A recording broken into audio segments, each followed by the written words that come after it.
About a year and a half ago, I built this 2001 YZ125. Now, a lot of you guys watching this video now actually came from the final build episode of this bike, which has racked up over 250,000 views at this point. So a lot of people have seen this bike, but you've pretty much only seen it rode one time. And that is because I don't usually film my riding, but this bike does have quite a bit of hours on it now, and there's some unfinished work that needs to be done. More or less, a lot of this is just problems. So what this video is gonna be is me going over this bike and just fixing a couple things that weren't done, like this, for example. Don't know where my gas cap breather tube went. That's gone. So stuff like that. There's just a bunch of little stuff here, but step one is we got to wash off this track dirt all over this bike. It is filthy right now, so let's jump outside, get this thing power washed, and then we can dig in.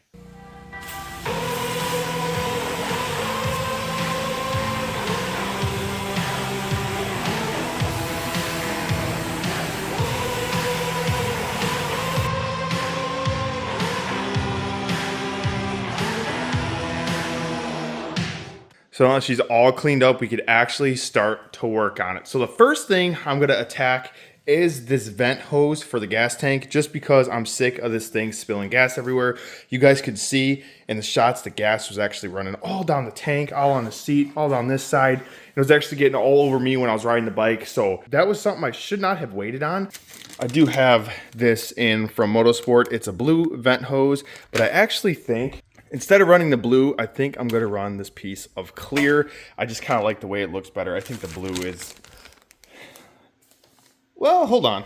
All right, I just held it up to there, and I actually think I talked myself into it. So let me slide that on the tank and then put that down into the triple tree.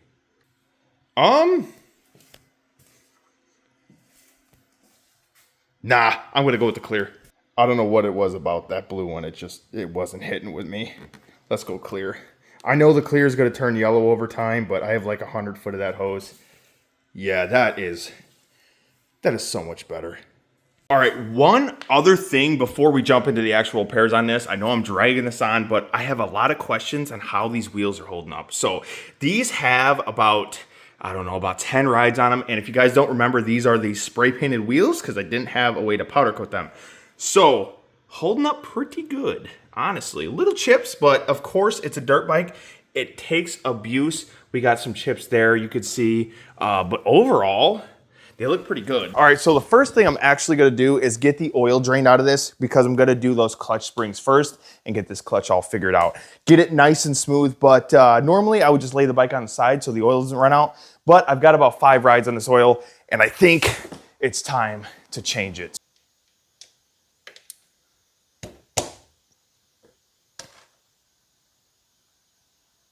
I'll tell you what, that's just my luck. Well, we're gonna put the drain plug in. The bike fell over. I had a feeling that would happen. It would slip on the box. The first like 30 seconds of the video, I have nothing to clean this up, dude. So what's going on with the bike right now is I had put a brand new clutch in this bike and it was a Tusk heavy duty clutch. And what I didn't really consider when I did that is that the springs that came with it were also heavy duty. So the clutch pull on this bike is just wicked hard. And for it being a 125 and you have to use the clutch quite often, it's really, really inconvenient. So I get arm pump as it is, but having to feather the clutch with the 125 quite often because I can't carry my momentum in a corner, it just accelerates the arm pump and makes it significantly worse. So I'm going back to the stock springs, and I think that's going to help me quite a bit here.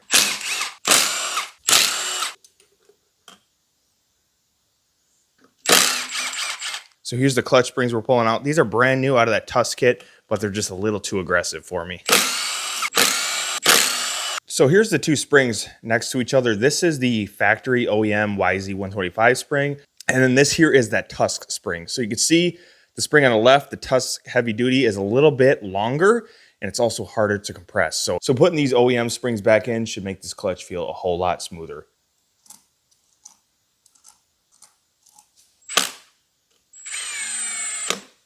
That clutch hub's just gonna spin on me, so I'm gonna go ahead and thread in the piston stop tool that I designed. And this will lock up that piston and allow us to actually torque our clutch hub down.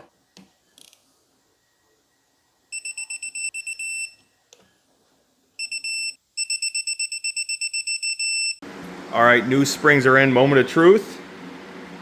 Oh, yeah.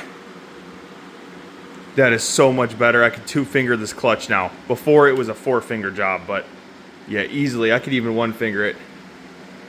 No problem. So much better. Man, these springs, it's a great clutch. I have no problems, no slipping, obviously, but these springs were just too intense. I'm going to keep these around just in case I need them. But, yeah, stock springs for sure. That is a lot nicer. It's also on a shorty lever, too, so it's a little bit harder as it is, but man.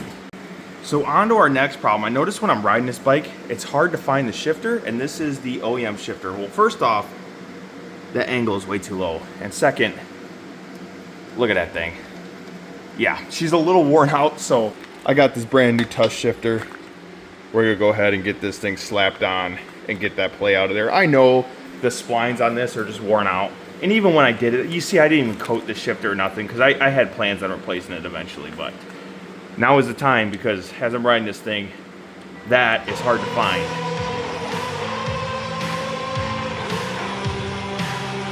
But those splines are pretty much non-existent.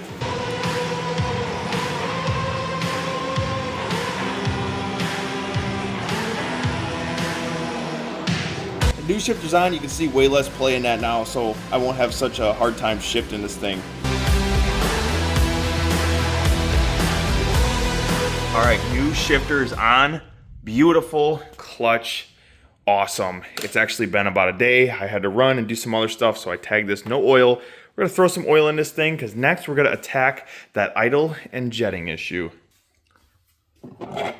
So as you guys know, I sell these threaded funnels for dirt bikes, and the point of them is that they thread into the oil fill cap. But on the YZ, there's not really enough clearance, but I can grab one from a Honda and set it right in there. It comes with that nice little stand you saw and a cap to keep that stuff out of there. Let's get some oil in this thing.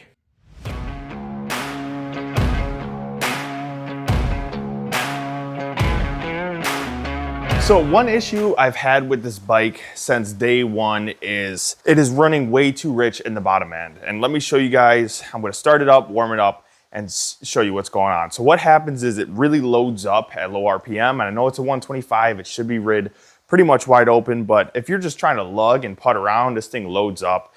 It won't hold an idle and all that stuff. I got my air fuel screw already about 2 turns out, so I'm gonna start it up and show you guys what's going on.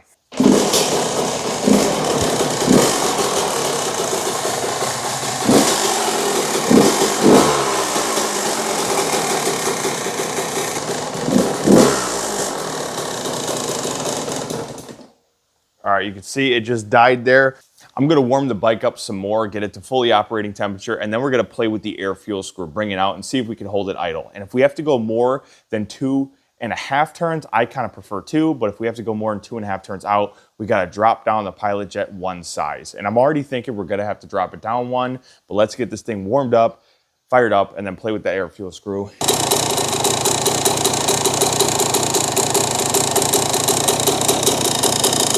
You can hear that RPM already picked up. We just went about a half turn out. Let's go another one.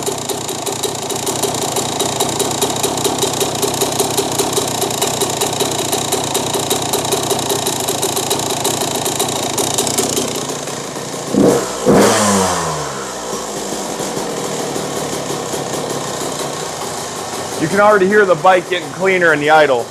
Okay, so you could see as I was turning the air fuel screw out there that the bike started raising RPM, and then it got to a point where it was a nice clean idle. Let's go ahead and count how many turns out we have on the air fuel screw. So that's half, 1, half, 2, half, 3, 3.5 turns out. So we got to drop this Pilot Jet down. Whenever you're doing jetting on a carburetor, you always want to go 1 step at a time. So I'm not going to jump this down 2, even though I feel like it needs it. I'm going to only step this down 1. So let's go ahead, pull this float bowl. Well, get this fuel drained, pull this float bowl, and then change out that jet.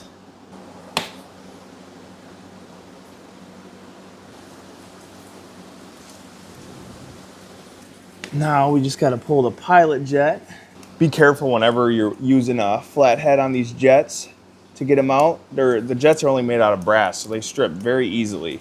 So if you can see that really small writing there, that's a 25 pilot jet in this bike now. So I've got a Mikuni jet set here. I got pilots in this, a couple mains. But if you guys don't know, with jetting a carburetor, so the number on there, that 25, like you see there, that's just an indicator on the size of the jet. So in there, you see how you can see light through that hole there, if it'll focus, right there. You see how you can see light through that jet? So the 25 just means the size of that hole. So the smaller the size on the jet, so if this was a 20, for example, that internal hole inside there would be smaller.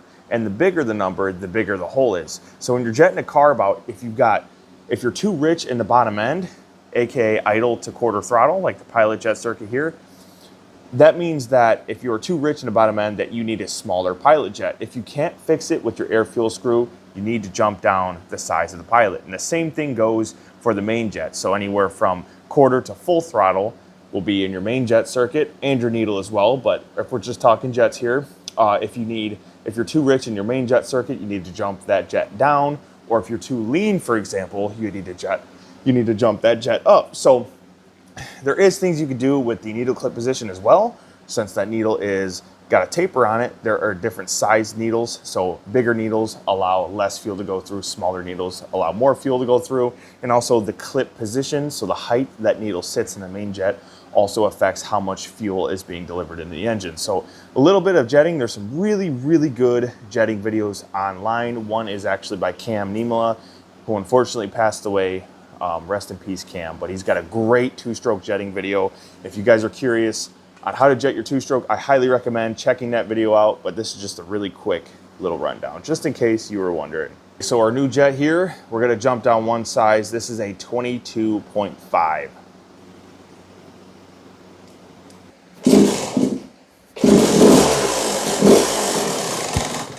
Oops, come on now. It's still loaded up.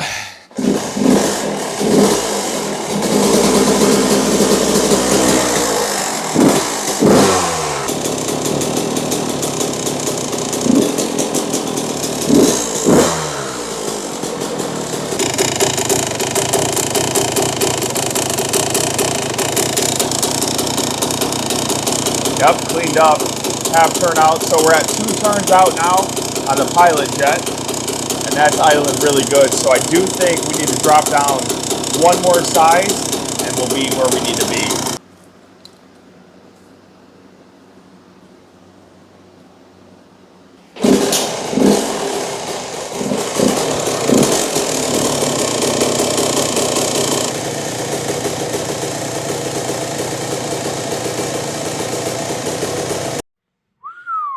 She is running prime now. Had to jump that pilot jet down from a 25 down to a 20, and now it's idling perfect. No more low end bog, none of that. We'll have to fully track test it and see how it feels, but otherwise this thing feels amazing. Now we actually got a nice idle. That was so frustrating. Also, it starts way better. Everything feels much, much nicer with it. So now we've got a way smoother pull of the clutch.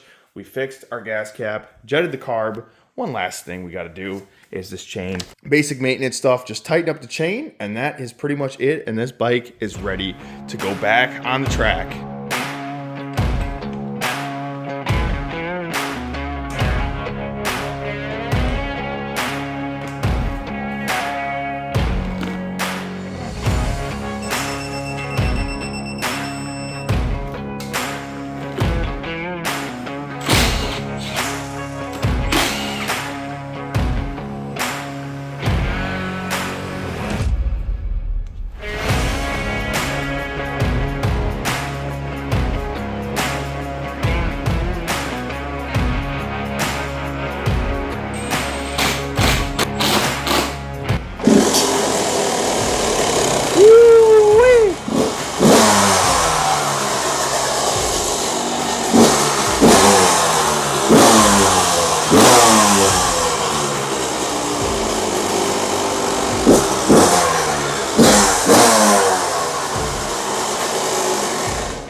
that is going to conclude this video on the 2001 YZ125 Build. So we just had to tighten up a couple of things, and man, this bike finally feels like what it should have felt like this entire time. Got a bunch of little stuff that I was ignoring and a bunch of little stuff post-build that needed to be done, but I really thought you guys would enjoy seeing this bike one more time and just kind of seeing, you know, what goes on after a build, because especially after the first ride, let's say, I had a bunch of issues with this bike, but as they continue to go on, little issues come up here and there. I haven't really hit the hours yet for a full service, so I'm talking tearing down the linkage bolts, the steering stem, stuff like that. Stay tuned, because that will be coming once this bike gets rode more this year. But man, I'll tell you what, this clutch is feeling great. The bike is just running good. Got this gas cap issue figured out and a couple of other things. But one more thing before this video ends. You guys may have saw these little guys peeking in the background, and just let me know down below if you would like to see a video on getting both of these running. These are not my bikes, but I've been tasked with getting both of these running. So if this is something you'd like to see, a little SSR 125 and a little TTR 50. If you want to see what it takes to get these running, just drop it down below and I will absolutely make a video on getting these two bikes running. So thank you guys very much for watching. There's some riding footage coming up pretty soon on this bike. I've got a couple of tracks I'm planning to go to, taking out the YZ, stretching its legs, really test out this jetting we did. And then we've got progress going on the KX250 as well. And then I have a video coming up on my F150. Also, we're doing a little radio upgrade in the F-150. So if you're into the automotive style of content, stay tuned, because that video will be dropping very shortly after this one. We're doing a head unit install by a company called Car ABC, and it's been something that I've been wanting to do for a very long time. So if you guys are interested, you have an F-150 and you're looking for a head unit upgrade, stay tuned for that video. That will be dropping very, very soon. So thank you guys very much. Let me know down below if you want to see a video on that SSR and that TTR. And yeah, stay tuned.